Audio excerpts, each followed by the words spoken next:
Forgetting to use my microphone. It's now 5 o'clock. I will begin the meeting.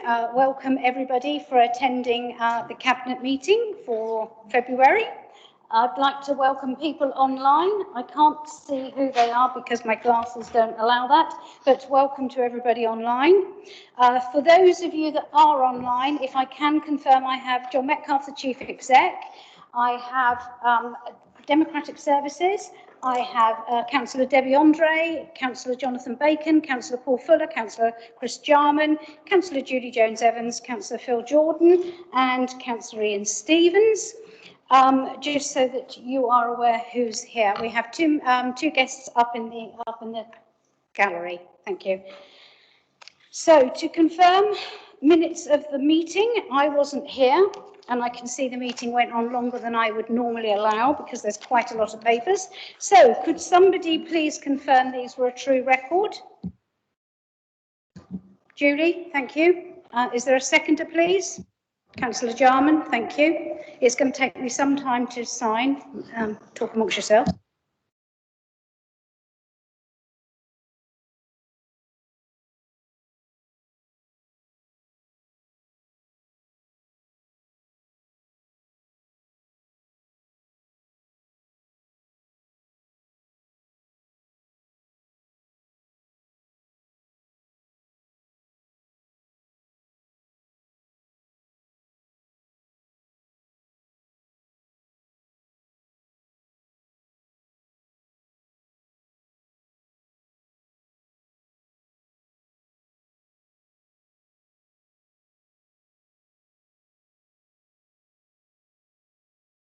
My thanks to my deputy for chairing that meeting for me in my absence.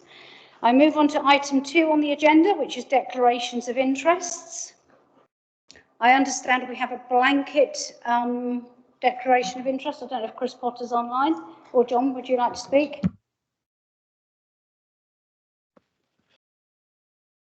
Yes, certainly, Leader. I can confirm that a general dispensation has been given to all members in respect of budget discussions and budget setting, particularly as regards council tax. Thank you. Thank you very much, Mr. Potter. That's most useful. So moving on to item 3 on the agenda, which is public question time. And I see, oh, sorry, Councillor Jordan. I'm sorry, Lady, but I think it'd be helpful for all of us to understand from the monitoring officer that information she's just given us is not just for tonight's meeting, it's for other meetings going forward. I think it'd just be helpful that people understood that. Hey, Chris, yes. if you'd like to come back in. Most certainly. Thank you, Leader. Happy to confirm that the general dispensation was granted by me as the monitoring officer on the 21st of January this year, and it does indeed last for 4 years. So it will apply to any meetings taking place or which have taken place since the 21st of January this year. Thank you very much indeed. Thank you. Thank you for that clarification. Sorry. Chair, I think for the public record, it should also be noted what the dispensation is about. It's a dispensation for councillors to be able to discuss issues regarding the setting of the council tax, even though they are beneficiaries or the opposite of beneficiaries, I can't remember what it is, of that decision. I think just to say it's a dispensation isn't really sufficient. Thank you. Thank you, Councillor Brodie. Most useful. Councillor Jarman. If I could just amplify what Councillor Brodie just said, the dispensation for the full council typically has been for discussing matters relating to the council tax, but at the moment it is relating to all matters up to and including the full council meeting. So it includes those of us who use the green bin service, those of you who use the white care service and similar matters. Okay, we're all declared up. Thank you. I move on again to item 3 on the agenda, which is public question time, and we do have a member of the public here. Do you have a question? Thank you.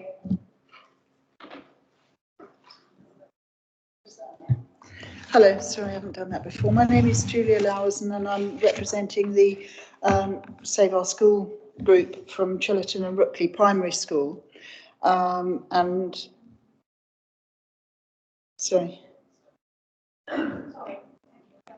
Okay, yeah, obviously it works with Councillor Debbie Andre, who we've yet failed to have a meeting with, sadly, always waiting on that consultation results, and now it seems that the school is destined to actually just be closed. It looks like that was the plan all along. We have built up a really good plan with the Island Free School, and I know that Steph Boyd has met with Brian Pope and yourself, Debbie Andre. And my question really is what is the fear behind this consideration of creating a MAT with the Island Free School, building a model of excellence for primary education here on the island, building something sort of post-COVID, something that will prevent this question of our small rural schools being closed at every sort of 5-year cycle. Chillerton Rookley has been up for discussion so many times, and what we thought would be the best thing is to really invest now in primary education. There are a lot of reports out at the moment on year 7 and 8s really struggling, and the one thing across the country that they all have in common, and in fact the Island Free School has the same problem with year 7 and 8, is their experience of primary education. And we are really, really committed to building something new. We've talked with the homeschool families and children, of which we have an incredibly high amount here on the island. 500 plus, I think, is sort of the rough figure at the moment of homeschool educated children who would be interested, if this were the case, if we were to take it as an academy and start working actually in a MAT system. So that is my question. What are the fears about doing this? What are the things that we don't understand that you are worried about? Thank you for your question. We said right at the beginning when we came in as an Alliance administration that we were going to be a listening administration. So thank you for coming here tonight. I've listened to you. I've also listened to the comments that were made at corporate scrutiny and the request to defer this decision. I have to say, no one ever wants to have to close any school, and that still remains my position. But I can say that following discussion and those questions that were asked at the Scrutiny Committee on Tuesday, I've done further research and made further inquiries, and as a result of this, my Cabinet and I have decided to defer this item for further options to be explored. Now, I know that I do apologise for the ongoing uncertainty, but I feel it's absolutely vital that we do look into any new information, and the matter will be brought back as soon as possible, but not until all avenues have been explored. Thank you.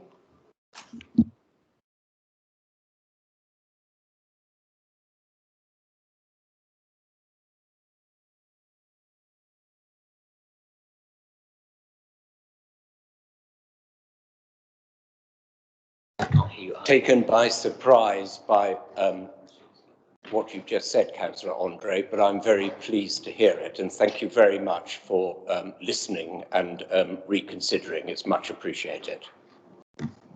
I can confirm that was a decision taken by the Cabinet this afternoon. Thank you. Yes, not a formal decision, informal.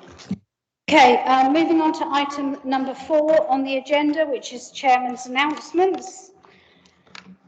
Okay, so in the words of Bob Dylan, the times they are a-changing, and with that we all seek new challenges. Today I need to announce the departure, from the Isle of Wight Council of our Chief Executive, John Metcalfe, after over 25 years at the authority and 6 years as its Chief Officer. John has not only been my rock, he has been my mountain during recent months as the new leader of the council. He has been a source of great knowledge, support and understanding. And I would like to thank him for everything he has contributed to the council and the island over the years at this authority. And I'm sorry, John, we keep crying. It's, we're all emotional. It's the budget. Today is not the day to start discussing how things will move forward to fill John's shoes, indeed, if they can be. Detailed announcement as to what will happen in the next in respect of the management of this council will be made in due course, and please, I hope that you respect that. With John's huge input and assistance, we now have a clear corporate plan that sets out what we aim to achieve over the life in this council. In line with our corporate plan, today is momentous, as not only are we announcing the departure of our chief exec, but the Cabinet is today looking to approve recommendations for a budget that is one of the key steps in pursuing our new direction for this council. As I have said many times in recent months, we're moving away from a process in the past that has been termed managing decline and guided by central government austerity measures, and we're turning the tanker around. I understand why people don't like that term, but it does reflect the reality of where we have been. However, it does not reflect where we're heading. We are getting away from such terms and hoping to create a new approach and effectively create a council based on local investment, support for our residents, and a creative approach to our finances and growth. I'm glad to see that, in respect of the budget, this approach has been largely welcomed so far in various public meetings and at Tuesday's scrutiny committee. It's just the start. The scale of the task facing the Alliance administration was, of course, laid bare this week. In the various announcements relating to levelling up and the new local government finance settlement, it was made plain that the island's unique position still fails to be recognised by meaningful measures that recognise our separation from the mainland and the costs this gives rise to. The settlement offers no meaningful national support for pressures felt locally, particularly within our adult social care and our children's services, which are the council's biggest areas of spend. As Councillor Jarman said earlier this week, the settlement announcement was profoundly disappointing. In 2015, that extra cost was found to be at least 6.4 million then. The figure is plainly greater now. The case has been made clear and existing mechanisms by which support could be given have been set out. We will keep making the case, but at this stage, we need to grasp the nettle ourselves and not just sit back and wait for another broken promise. To be frank, we all have too much to do. Thank you.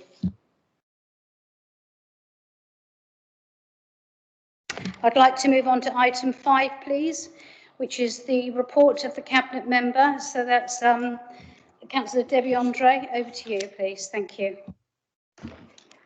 Thank you, Leader. I would like to propose that item 5A, the outcome of the consultation on the future of Chillerton and Rookley Primary School, be deferred pending research further into the options. And I look for a seconder. Those in favour of that? Nobody wishes to speak, no? Okay. Unanimous. Unanimous. Sorry, for the people watching, that was a unanimous vote to defer. Thank you very much. And thank you to the Hampshire staff for their understanding. Thank you.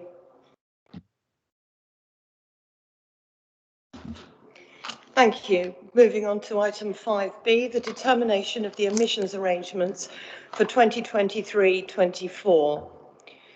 This is a statutory requirement that we have to determine the admission arrangements on an annual basis. I can confirm that the admission arrangements for 23-24 will not change as previously.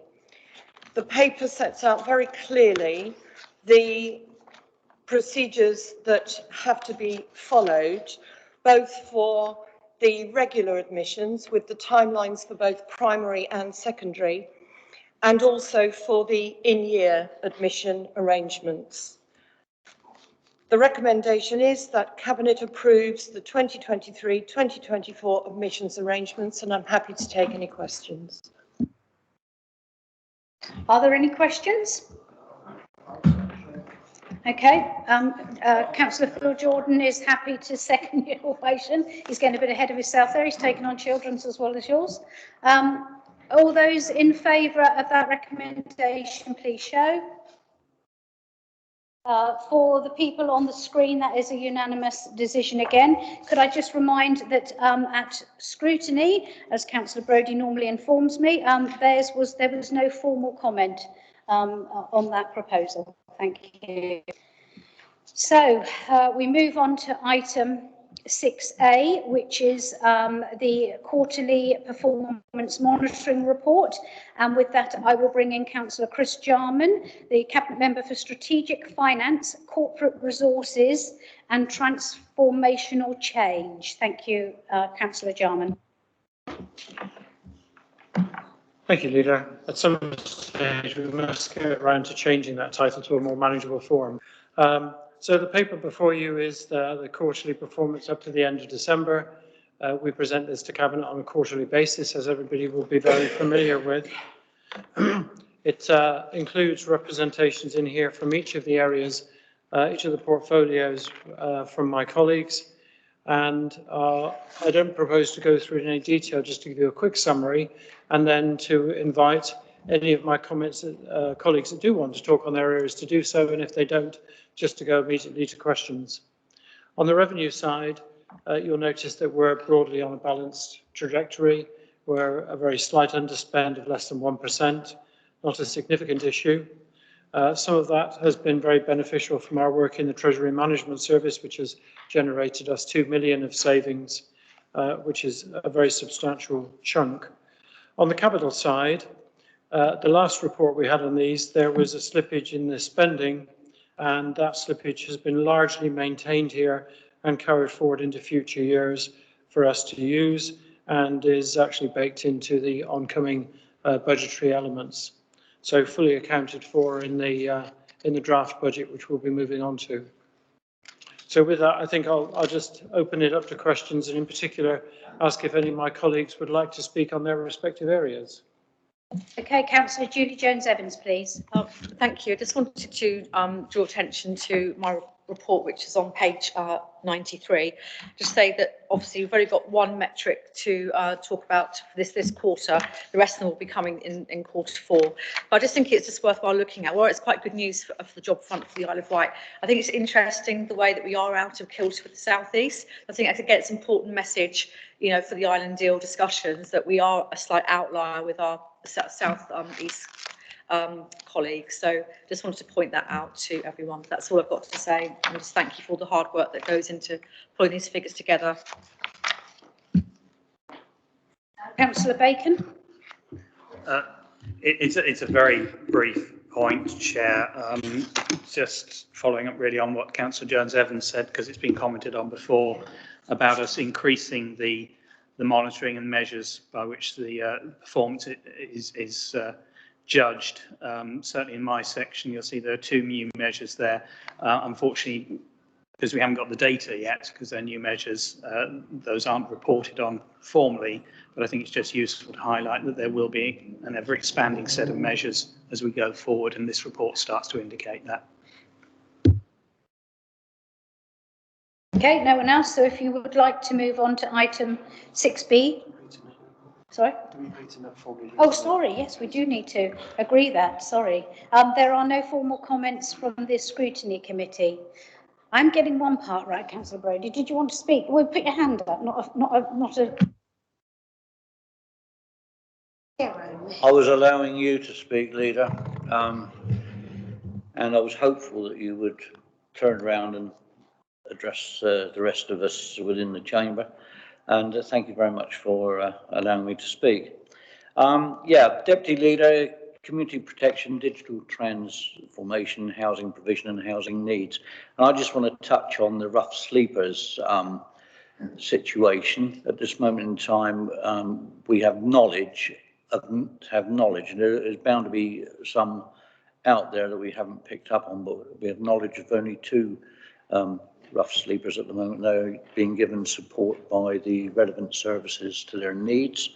What I would say is that we also have purchased 5 market flats around the Isle of Wight, not in all one block, and this is to assist with the situation with our rough sleeping. So that's in process at this moment in time. And I'd like to say that was taken through from Section 106 funding, which was appropriate for doing so. I'd also like to mention that the Brownfield Release Fund has also brought forward just under £1 million, and we are in the process of going forward to clean up some brownfield sites, 3 in total. One at Thompson House out at Sandy Lane, the other at the library headquarters up at Parkhurst, and the other one is a school over at Lake, and I can't remember the name of the school, but it was where the old carnival company was, and we had a fire there, if you remember. And that's been, those sites been laid dormant for quite some years, although Thompson House has been used for Isle of Wight Council storage, so we're moving those forward.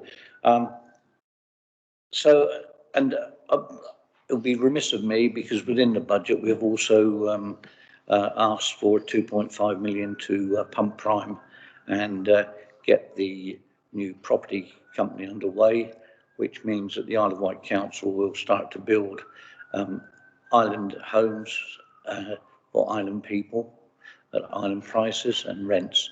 So I'm going to leave it at that, but I could go on about the corporate IT and the website, but I'm sure that's all well documented, and if anyone wishes to ask about those, then I'm only too pleased to step forward and answer any questions. Thank you, Leader. Next time, put your hand up rather than your pen. Okay, could I have a seconder for that so that we can approve that item? Seconder, Councillor Judy Jones-Evans. Thank you so much. All those in favour, please raise your hand. Thank you very much. For those on screen, once again, that is a unanimous agreement. So we move on to item 6B, Councillor Jarman, which is the budget and council tax setting for 22-23. Thank you. Oh, and the future years forecasts. Thank you, Leader. This has been a very substantial piece of work. It was discussed at some length by scrutiny the other day, and it's a topic which we've taken out and offered discussion on and engaged with most of the other members of the council. We've also had an opportunity to take this out to a degree of public consultation, where we simplified the questionnaire, and the results of that we've taken into account. We managed to get something around 700 online completions of that. We've also taken it out to a number of online evening sessions with town and parish councils, with the public, with disability groups, and I think in total we're now over 1,000 consultations which have had input to the process. So probably about double the number of inputs that was been managed to achieve previously. And I think we're very proud of the fact that we've been able to engage on such a wide basis with so many groups across the island and to receive contributions from them. Likewise, with the other groups here in the council, we've taken on board many of the discussions that they've raised with us. Those are still continuing through the remainder of this week, but I'm very pleased that there seems to be a great deal of broad support for the work that we've been done and a lot of commonality in our approach. The budget focuses on meeting the key objectives that the Alliance has put down, but principally focuses on 3 key areas. One is securing the frontline services of adult social care. We all know how critical this is to the island. We're all aware of the demographic pressures that we face. And we had hoped, as you alluded to earlier, Leader, that we would be recompensed in some of the differentials that we are exposed to on a greater basis. It's nice to know that the government has set aside 54 billion, that's 54,000 million pounds, to support local councils in their endeavours as part of their recently announced initiative. It was, however, very curious to us, and as you said, profoundly disappointing that out of those 54,000 million, the Isle of Wight got 1. It's worth reflecting on just how astonishing that figure is, just for a moment. But moving on from adult social care, we're also putting a lot of emphasis behind children's services. And indeed, as Councillor Stevens has started to suggest, about meeting the needs of islanders, both in terms of affordable properties for purchase, but principally for affordable purchases for rent. That is our priority. And we've moved away here from the terminology that was used previously, which is something inherited, I think, from the planning world, the term of affordable housing being a percentage of average market value, to using a term which is affordable to island residents. And that isn't a slight change of words. I think behind it lies a very clear intent that what we're trying to do here is to meet the needs of islanders, not simply to provide affordable housing to mainlanders who might wish to relocate to the island. A very interesting and in some cases quite severe distinction. So the budget is before you. I know we've all had a chance to study it. It's been on the website now for a little while. It will be a main topic of discussion at the up and coming 23rd of February meeting of full council. There are some continuing dialogues taking place over the remainder of this week and into early of next week on some of the implementation components of it. But I commend it to you, and I'm very willing to take any questions that people may have on that. Councillor Jones-Evans, is that to second or to? So I'm very happy to second, but was also just going to make a few comments rather than questions, if that's okay, Leader, at the right time. Thank you. I just think it's worthwhile just building on what you said earlier, and both of you have said about the levelling up, because it's obviously big news we've been waiting for. So the award of £5.8 million levelling up grant that we had in the first round of projects last autumn was, of course, very welcome, which helping cement the island's maritime manufacturing credentials. However, the structural inequalities places like the Isle of Wight experience set out in the white paper requires a fundamental reset of the relationship between Whitehall departments and local areas, which the paper implies. So we look forward to hearing more details of the proposed Islands Forum and its role in helping improve understanding and secure responses to the issues that UK islands face. We want to ensure this is much more than another talking shop and want to play a full part in representing our island's needs. Like so many places across the UK, we have the best understanding of what our people need from their place: good housing, decent jobs, and a good community spirit. We also know the kind of help we need in terms of investment in making our places better, and we're getting on with that job. The proposed 2.6 million shared prosperity fund, referenced in the outline in the paper, will no doubt help us achieve our aims. And we already have our investment plans, which we put forward at the end of 2020, a list of projects there which will help us access this funding and help us level up as an island. We've already got a good track record in accessing funding, and delivering projects to date will stand us in good stead in accessing this investment that we deserve. Regen works across the island delivering projects. As you have seen the budget, we'll be working with neighbourhoods, and Councillor Bacon and myself will be bringing forward the important cultural building in the harbour, securing our valuable archives for future generations, and also kick-starting the harbour master plan, which we've been waiting for a long time. I think it's worth reflecting on the progress Regen has made over the past 3 years. Just very, very quickly, some headline figures here for you.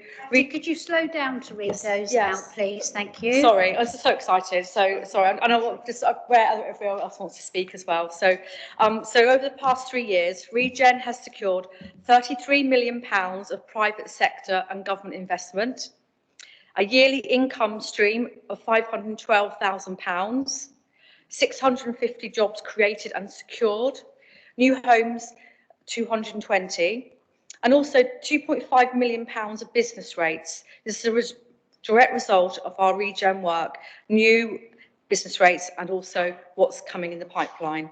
And all further capital receipts of 3.5 million, again delivered, and some that are in the pipeline. Just want to give you those figures, Lead. I think it helps us secure, cement in our minds what regen does, and it's not actually in the budget papers really reflected. They've only got 3 lines, and just wanted to let everyone know that we are working across the council to deliver the aims to rebuilding our island and getting wealth and well-being for all our residents. Thank you.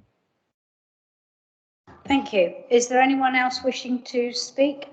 Councillor Debbie Andre. Thank you. Just a couple of points, Leader, that I would like to highlight.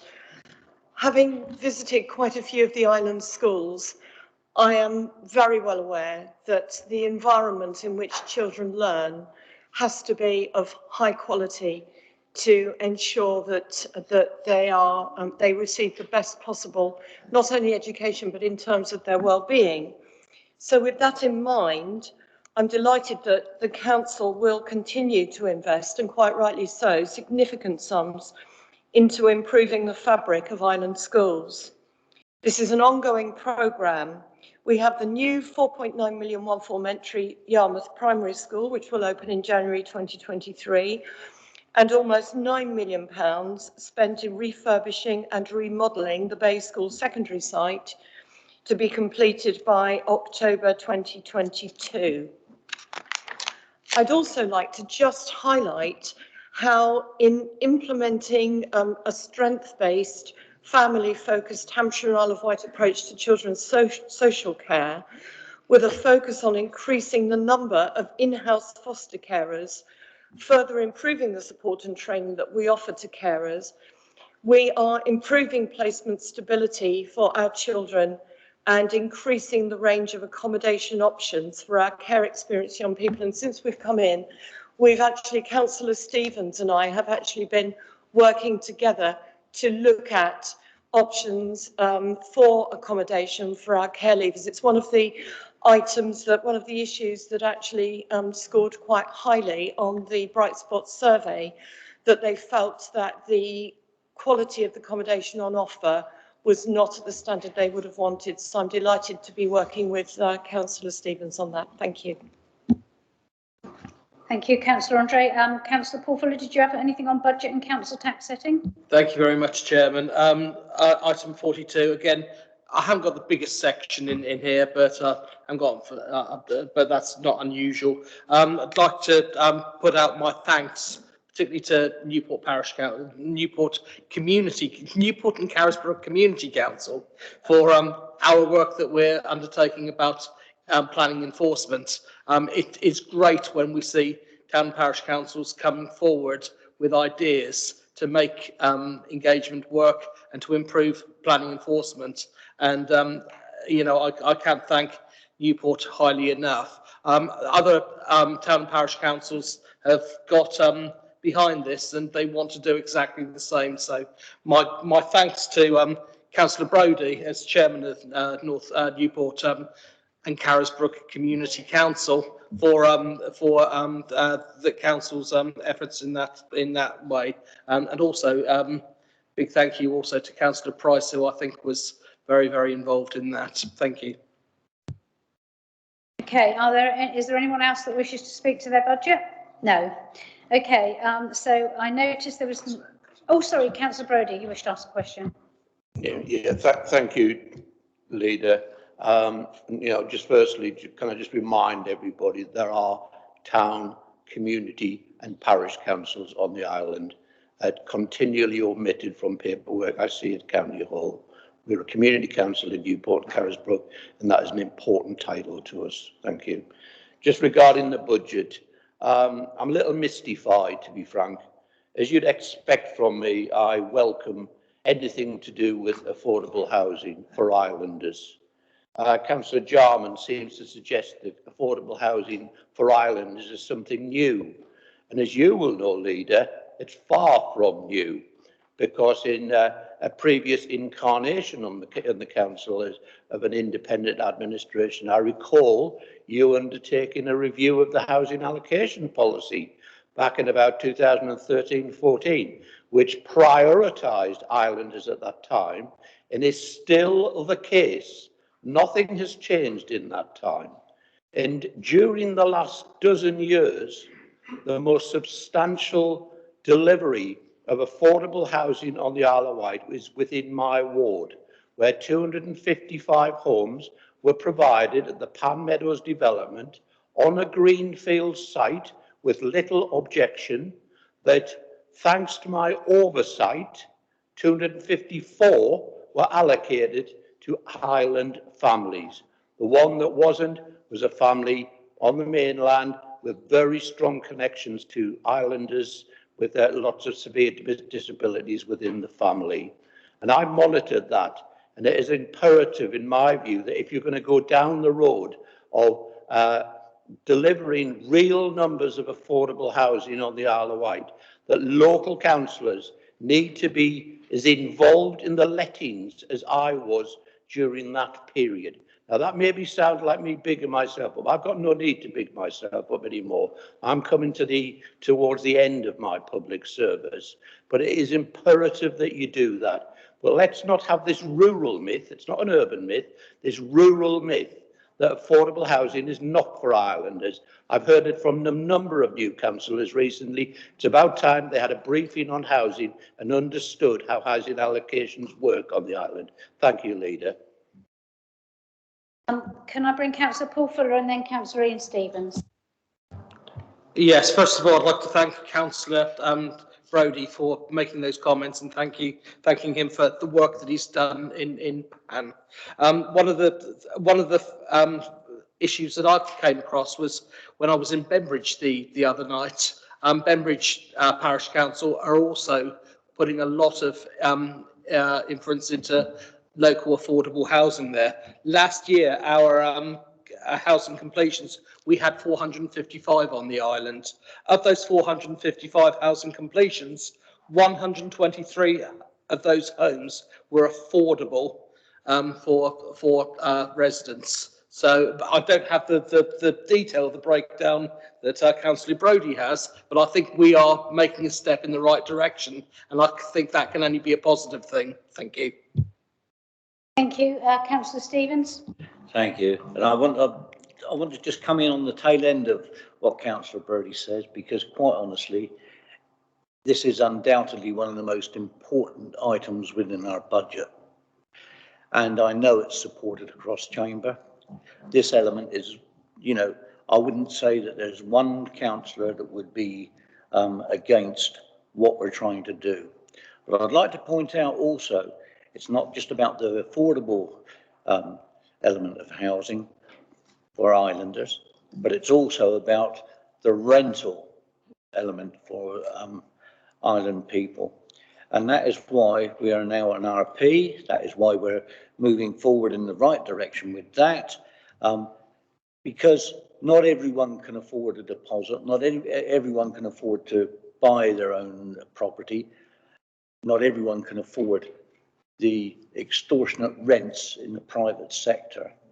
And we're going down the route to actually try and assist as many islanders, as many island families as we possibly can to get their own front door, keep families together, because the impact when families split apart, unfortunately, falls back on our adult social care, our children's social care, impacts on education as well.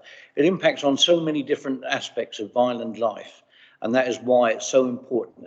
And I know without even going around and asking individual councillors that we have that support. We want to pull that together, get this budget through. We've in the budget line, we're looking to put forward the opportunity to draw down a substantial amount of money, and nothing can happen quick enough for me. And we've really got to try and fast track our housing. And after the budget's been set, hopefully successfully, we shall start to look at ways that we can fast track housing to get to get to the nub of these people who are in dire need. And I'm going to leave it at that. But what I would also say is we've also, within the budget, put £750,000 aside to assist with compulsory purchases on some properties that are in disrepair, have been in disrepair. Local councillors throughout the Isle of Wight councillors and indeed town and parish councillors recognise them in their own districts. We need to pull that together and start to show that we mean business by getting compulsory purchases on properties already built that we can utilise for our own island families. Thank you. Thank you. And the item that Councillor Brodie referred to was our social housing register, and that we made it as a priority that island families with a minimum of a 5-year connection to the island got our social housing properties. That's what I fought 2 years for, but I won. Okay, if there's no one else wishing to speak, can I bring in Councillor Jarman to sum up, please? And then we will go to the vote. Thank you very much. Thank you, Leader.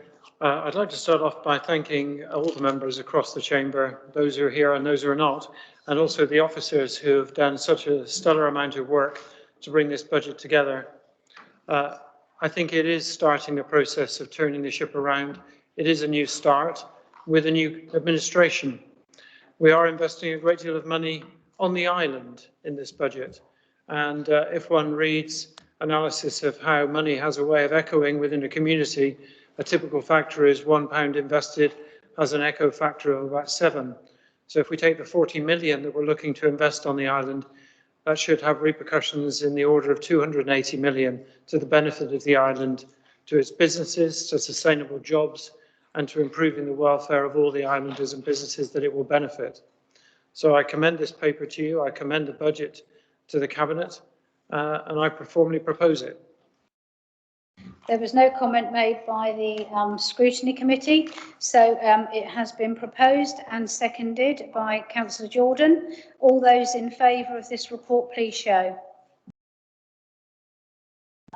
That's for everybody on the screen once again. That is unanimous. Thank you so much. We move on to item 7, which is Cabinet member announcements.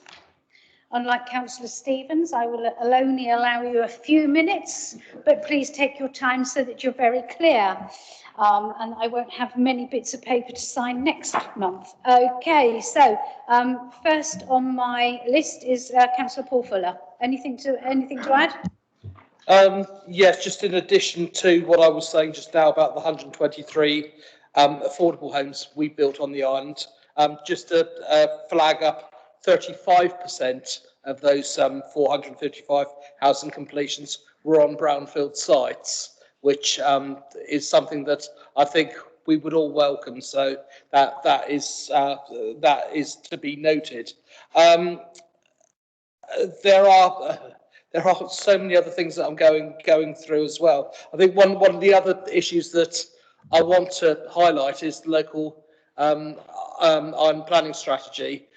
Next month will be a busy month for the planning team, and certainly one of the things that I'm trying to set out at the moment is a members' briefing.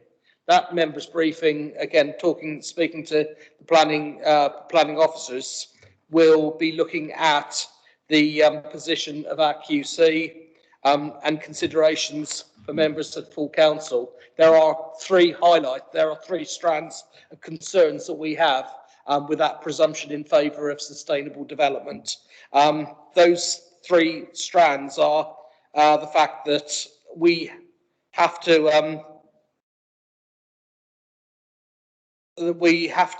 ensure that we have a 5-year land supply.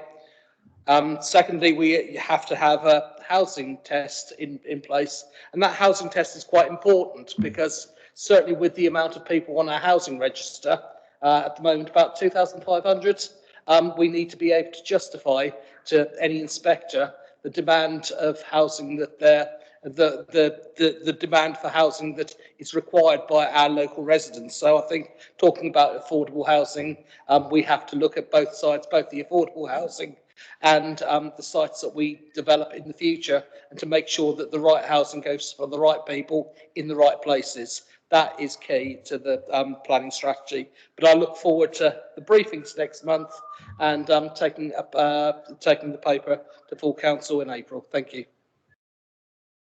Oh, sorry. Thank you very much, Councillor Fuller. Next on my list is Phil Jordan. Phil, have you got anything you wish to add as a Cabinet Member update? Thank you, Chair. I wasn't going to, but actually something just popped into my mind. It's the Jubilee celebrations this year. Because we had a couple of questions, maybe you've had them from residents, maybe from town and parishes. We are trying to approach this with a blanket TRO, traffic regulation order, for the entire island that will allow, so the council will pay for a one-off TRO that town and parishes, we haven't quite worked out whether residents can come directly to us or the town and parish to ask for the road closures on the weekend of that celebration event. So I've had directly numbers of questions. So that's going to be our approach to it. And of course we have lots of barriers and stuff, or park your car across the road, whatever. Okay, thank you very much. So moving on to Councillor Ian Stevens, you're next. Thank you. I didn't put my hand up. I wasn't going to say anything, but now you've given me the opportunity. I most definitely will, because I'm only going to mention the sad number of 2,357 or thereabouts people on our register, and that shows the mountainous task that we've got to try and make inroads into. And I want to emphasise that, and I want to emphasise the housing thing, because we're going into a budget line in a couple of weeks' time that actually show that we need to gain access to that funding and take things forward in the appropriate manner.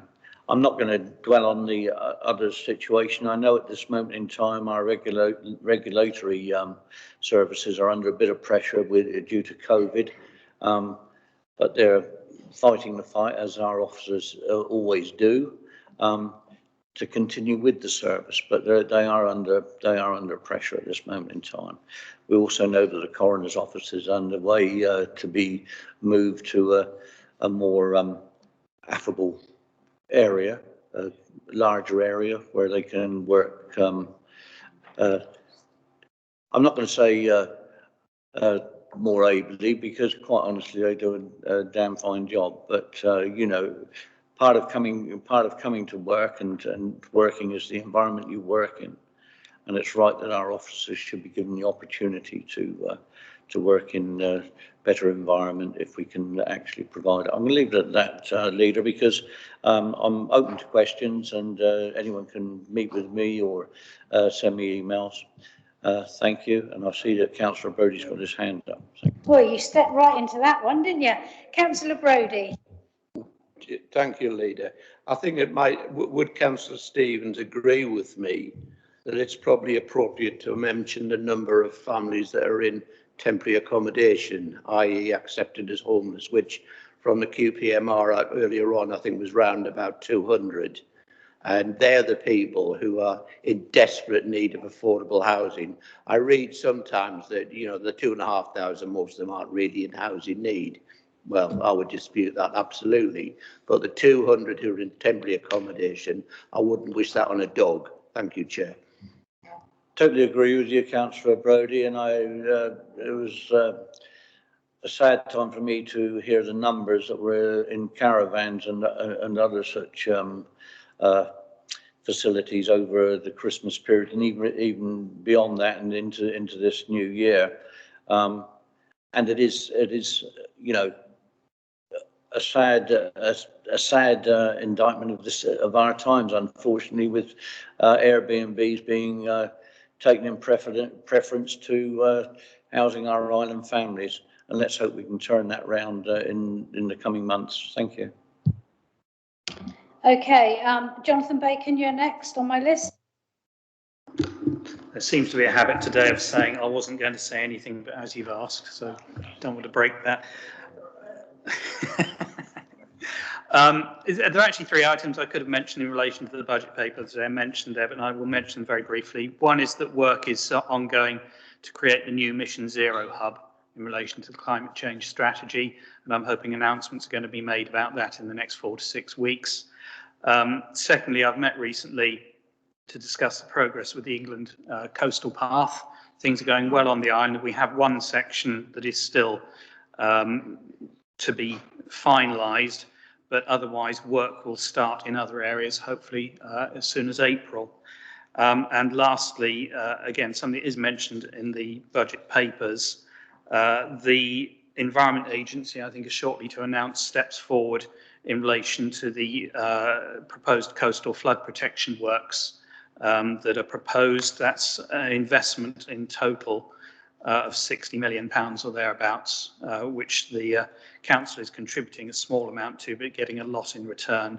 And that is important because, well, having attended a few meetings in the last week to discuss flooding issues, not that they tended to be ones related to road and river flooding, but coast is still an important part of that. So we recognise the damage that does. So this project, seeing as it will protect in the region of 5,000 homes, is an important one. And I just want to telegraph the fact we are supporting that and news is coming forward. Thank you. I would agree. We need to protect 5,000 homes at all cost. Councillor Jarman, did you have anything you wished to add? No, thank you, Leader. Oh, good boy. Okay, Councillor Debbie Andre, is there anything else you wish to add, please? Actually, there is, Leader, and I had planned to say something, so I'm not going to continue with that theme. The recent announcement that the Isle of Wight is in one of the 55 national education investment areas in the government's announcements made as part of the Levelling Up agenda has given us much to consider. We have many excellent teachers and school settings, but we strive for excellence and we're not where we want to be. We must be realistic and recognise that whatever improvements may have been achieved since the 2013 Ofsted report, as a local authority, although we are the third most improved authority in the country on primary results, we are not yet achieving the high education standards we strive for that will best serve the interests of our young people. We must inspire our youth, fill them with confidence that they can achieve. We must set ourselves higher targets and work to enable them to achieve them. When we identify areas for improvement not achieved, we will continue to put extra support into those areas using a range of measures which have already shown a rise in standards. The additional funding for schools that this announcement will bring will, we hope, help all schools with the recruitment and retention of high-quality teaching staff. Our children are our future and we must invest in their education. Thank you. I just have one further announcement. I'm delighted to announce that this week is Children's Mental Health Week. Some members will know we have a Isle of Wight mental health champion who is doing an amazing job, Councillor Michael Lilly. And as part of the work that he's doing, the Isle of Wight has received new funding to set up a consortium between the Isle of Wight Youth Trust, Bernardo's Family Centre, and the Isle of Wight NHS Trust Children's and Mental Health Service. And this is going to provide a bespoke team of mental health support workers in every school on the island in 2022. And this is a really good example of working between the council and the voluntary sector. Thank you. That really was an incredible feat, the extra money that we've obtained, really quite astounding. I hope the media do have a press release on that money. You do, thank you. Okay, and finally, Julie's going to give us all sorts of fabulous news. Yeah. Julie. Thank you, Leader, and I will slow down. I'll let my excitement be calmed and I will deliver it in a more calm manner for you all. So just wanted to let everyone know that the Cabinet has recently had a meeting with the Chief Executive from the Solent LEP regarding the free port. They've just put their final business case in, and now we've got a better understanding of the potential benefits regarding this be a pooled uplift in business rates that will be shared across the region. And they're very, very keen on developing new green technology businesses here. And on the back of that, the Chief Executive will be coming over for a visit to the island very shortly. So that's really great. We've had some good news that another Arts Council grant has been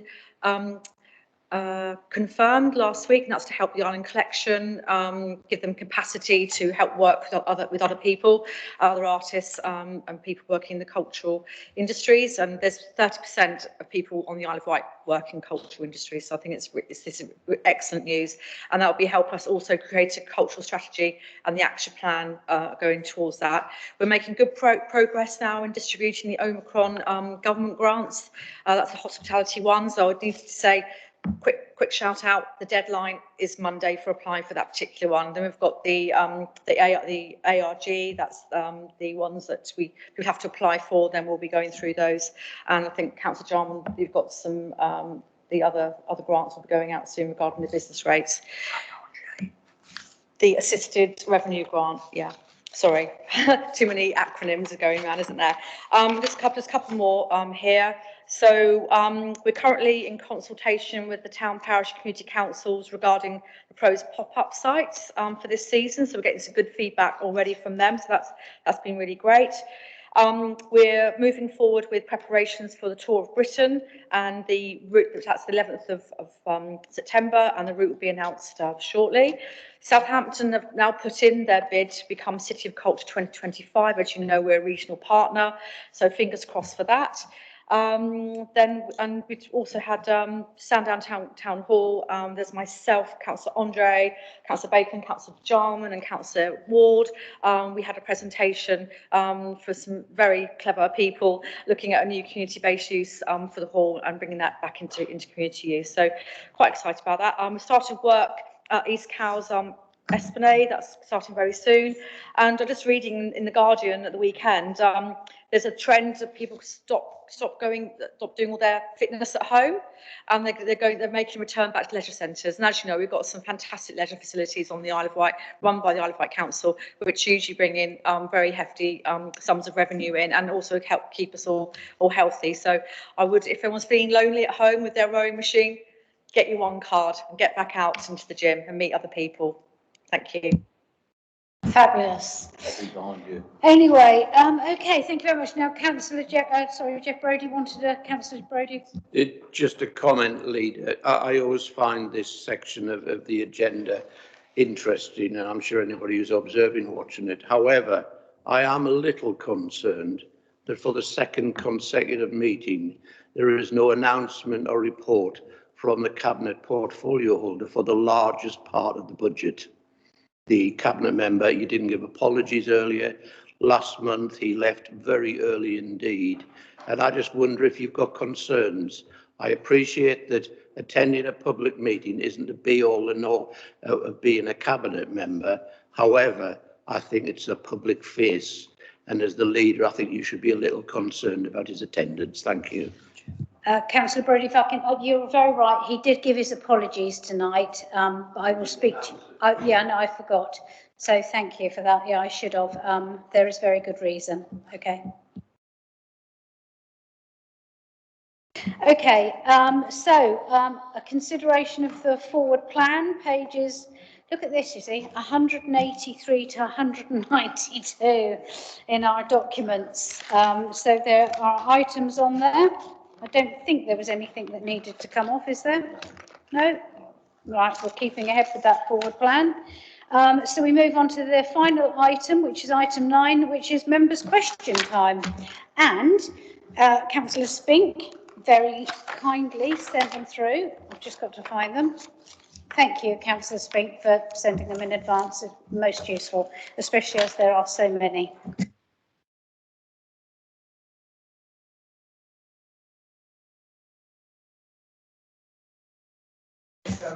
Anybody else see this? I'm just wondering if I'm just, It would be that's what I'm quite just, useful. there's quite it's quite a few pages. So is everyone willing to sit through these? Okay, are you all right with that? Okay, so has Cabinet received a reply to the 2 letters written to Government RE lifting the tilted balance? The answer to Chair, that is... sorry, I must protest. I've come along to the Cabinet. This is a member's question. If there are written questions, they should be circulated in advance so as that I can see them, the media can see them. They probably have them and I haven't, I don't know. I'm reading them out. So, okay. I've got a spare copy? Yeah, we stopped having amendments read out at full council years ago. I haven't got a spare copy. Yeah, it's... Oh, hang on there. You take that one, yeah. Oh. Yeah. Nothing on the back. Okay, so the answer, sorry, Councillor, you know this because you've got the answers. You have? Yeah. I do have. Yeah, okay. Item number 2, will Cabinet ensure that the R19 draft island planning strategy DIPS work together with summary and supporting evidence papers will be served not less than 10 working days before the relevant meeting of the Corporate Scrutiny Committee? The answer is the IPS summary document and associated housing evidence papers will be published on the 4th of April, which is 5 clear working days before the Corporate Scrutiny Committee on the 12th of April. This is the Council's standard approach to publishing papers in advance of the meeting. Question number 3, will the Cabinet further ensure that the critique of the report of the Task and Finish Group, together with the legal advice upon which the critiques is based, as referred to in the email of Councillor Fuller, will be served in accordance with the above time limit? Answer, a summary of all responses received on the draft island plan strategy, including the Task and Finish Group report and the IPS, has been revised where appropriate to reflect these responses. This will be published as a consultation statement alongside the IPS when it is published for public representation. Producing a consultation statement which will be considered by the planning inspector as a statutory requirement. The evidence papers will include the relevant legal advice being relied upon when preparing the IPS and evidence papers. The consultation statement will identify and summarise the issues raised through the consultation undertaken to date. As already stated, we will be publishing our consultation statements alongside the IPS for public representation.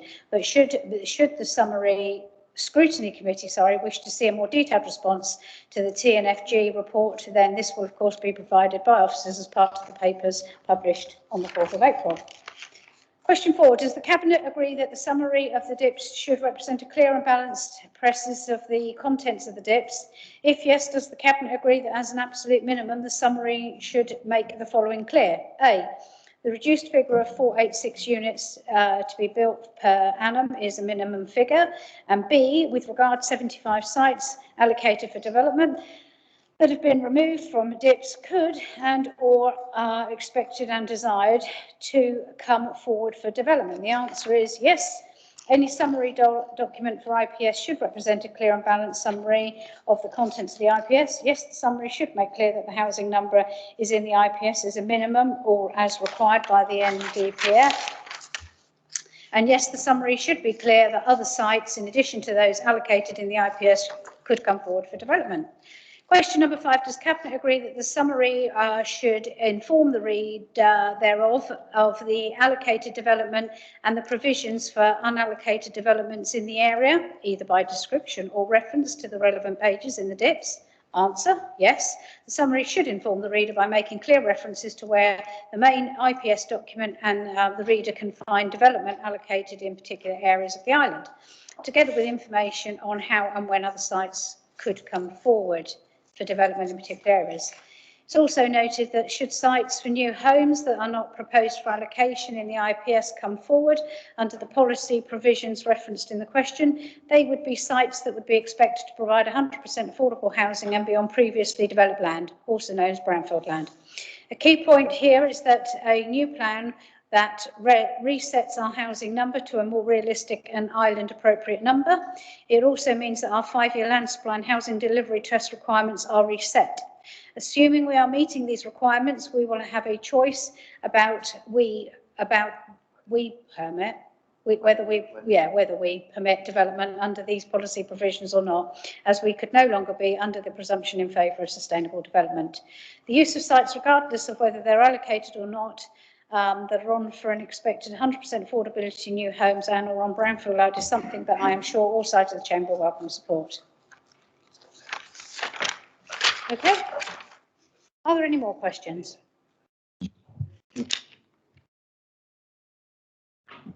Yes, I can confirm questions and answers will be published online.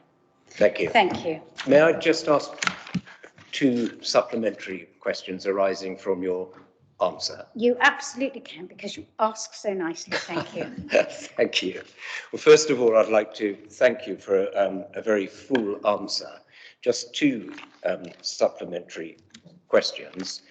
The first is in relation to the 2 letters that were written to the government asking if they would lift the tilted balance. No reply has been received yet by the government. Will the leader please press for a reply, not least because the second part of the motion that was passed by full council and amended, as it were, by Councillor Fuller, that can't come into play until we've had a reply. And so it is, given the tightness of the situation with regard to the production of the draft IPS, it is very important, if I may say so, that that government is pressed to respond to this within a short period of time. We absolutely will. It does make you wonder whether there's a little cunning plan there, leaving us right to the last minute to reply.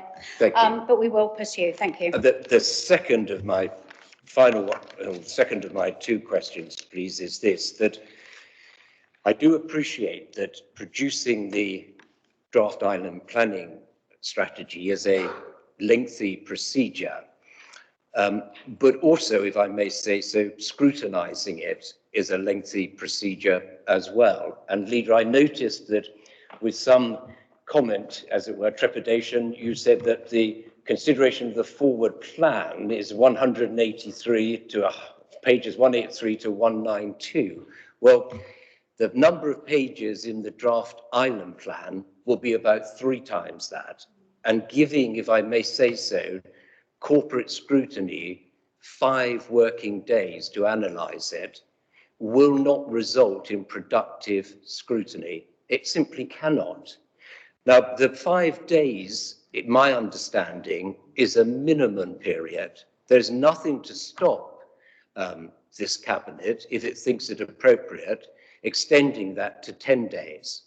And I would ask you, Leader, to say that this is an appropriate case, that a minimum of 10 days should be given for proper scrutiny in the interests of local democracy to scrutinise what will be the housing policy of the Isle of Wight for 15 years. Please. Thank you very much. I absolutely note your comments, take them on board. We will see what we can do. Thank you. Without further ado and no more questions, I can declare the meeting finished. Thank you.